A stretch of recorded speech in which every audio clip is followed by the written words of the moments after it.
Well, here's proof that the movement isn't dead. Last night, I had the privilege of interviewing a true American hero. Scott Olson survived 2 tours of duty in Iraq, only to be hit with a projectile while protesting in the streets of Oakland. He is still recovering from a head injury, which makes it difficult for him to speak, but he's a fighter. Do you regret going out there? Not at all. Will you do it again? Yeah. And why are you out there? I'm there protecting the rights that we have. When I took the enlistment oath when I joined the Marines, I swore to uphold and defend the Constitution from enemies, foreign and domestic, and I'm continuing to do that. Joining me now, Robert Greenwald, the founder and president of Brave New Films. Robert has launched a campaign called Who Are the 1%? Also with me tonight is Jesse LaGreca, Occupy Wall Street protester and activist and freelance journalist. Gentlemen, thank you for your time tonight. You know, that's powerful stuff. I mean, this is a guy who was hurt through no fault of his own. In fact, he was on his text messaging somebody on his cell phone, gets hit in the head, loses his speech, comes back, he's poised, he remains optimistic and vows to keep up the fight. Mr. Greenwald, what does this say about the 99% movement? Well, I think it's a wonderful example of the heroism of the 99%ers, the integrity, their belief in nonviolence, and ultimately, Ed, this is a profound movement of people who believe in democracy and are trying to take it back.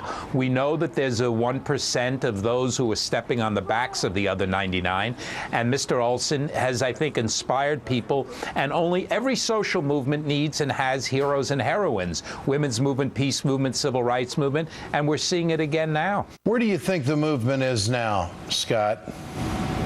It's tough to say. It's been changing a lot, but I don't think it's going anywhere anytime soon. I think it's the only place I think it's going is up, gaining interest.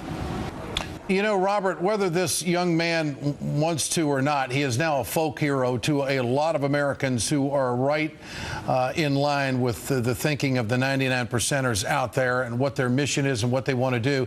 And oftentimes movements like this have benchmark moments. Is that one of those moments, his recovery? Well, his being attacked, I think, and his recovery, and the students at UC Davis, and the police overreaction, all are indicative of a building and growing and important social movement. And, you know, it's only going to get stronger and stronger, Ed. 400,000 veterans are coming back from Iraq. Where are the jobs for them? The 99%ers are going to need to speak up for them. Now, the Occupy Wall Street, they're promising a day of action that's going to be focusing on the foreclosure crisis. Jesse, what about this? Is this the next big move? There's a couple big moves coming up. There's going to be a large march here in New York City tomorrow. I believe December 6th is going to be the nationwide foreclosure movement. Then you have Occupy Congress coming up all next week. We've got stuff planned for next year.